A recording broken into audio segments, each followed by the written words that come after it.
کہ کوئی زبان اپنی تاریخ اور مستقبل کے بیچ ایک ایسے نازک موڑ پر آ کھڑی ہو؟ آج ہم بات کریں گے ایک ایسی ہی خاص زبان ڈھاکیہ اردو کی، جو اپنے وجود کی بقا کے لیے ایک بڑے فیصلے کے دہانے پر ہے۔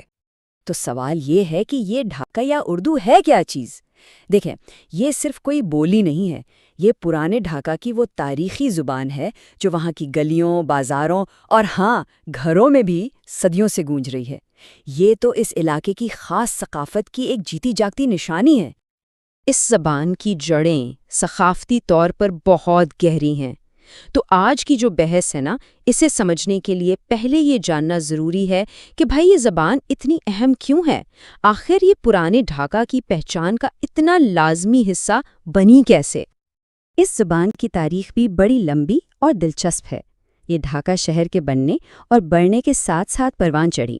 اس کا سفر مغل دور سے شروع ہوتا ہے، پھر یہ پرانے ڈھاکہ میں بزنس اور میل جول کی زبان بن گئی، اور آج یہ اس علاقے کی شناخت کا ایک بہت ہی قیمتی حصہ ہے۔ اچھا، اس میں جو سب سے مزے کی بات ہے وہ یہ ہے کہ ڈھاکیہ اردو کوئی ایک زبان ہے ہی نہیں، یہ تو ایک مکسچر ہے، ایک زبردست قسم کا مرکب۔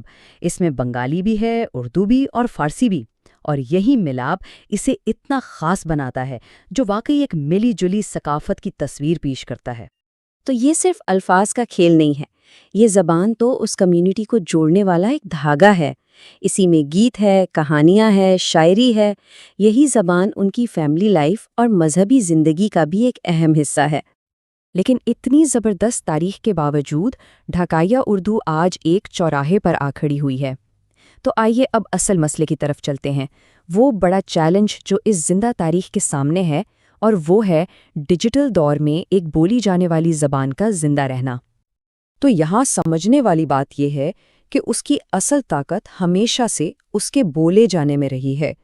مطلب اس کا جادو لکھنے میں اتنا نہیں جتنا بولنے میں ہے۔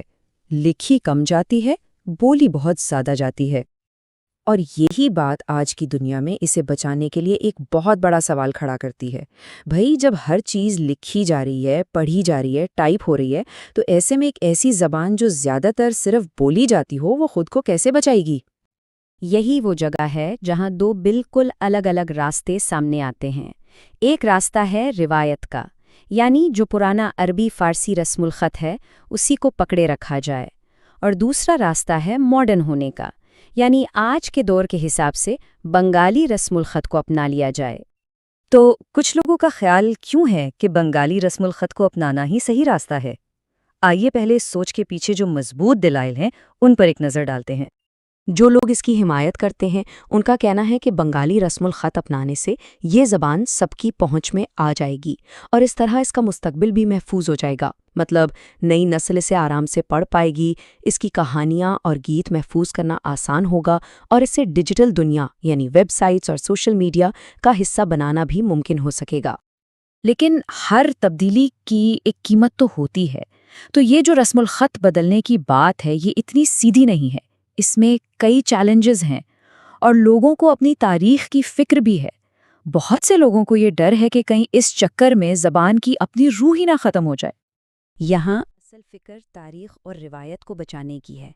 سب سے بڑا ڈر یہی ہے کہ رسم الخط بدلنے سے کہیں زبان اپنی صدیوں پرانی جڑوں سے ہی نہ کٹ جائے، اور یہ بھی کہ اس کا جو خاص لہجہ اور آوازیں ہیں وہ کہیں غائب نہ ہو جائیں۔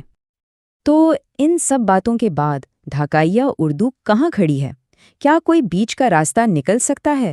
کوئی ایسا حل جو تاریخ کی عزت بھی رکھے اور آنے والی نسلوں کے لیے زبان کو زندہ بھی رکھے؟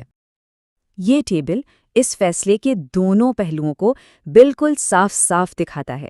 ایک طرف روایت ہے، تاریخ سے گہرا تعلق، دوسری طرف نئی نسل کے لیے آسانی اور ایک روشن ڈیجیٹل مستقبل۔ ظاہر ہے یہ فیصلہ آسان نہیں ہے، لیکن دلچسپ بات یہ ہے کہ جو سورس مٹیریل ہے اس سے ایک امید نظر آتی ہے، وہ یہ کہ ایک ایسا درمیانی راستہ ممکن ہے جو ورثے کو بھی بچائے اور زبان کو آنے والی نسلوں کے لیے آسان بھی بنا دے۔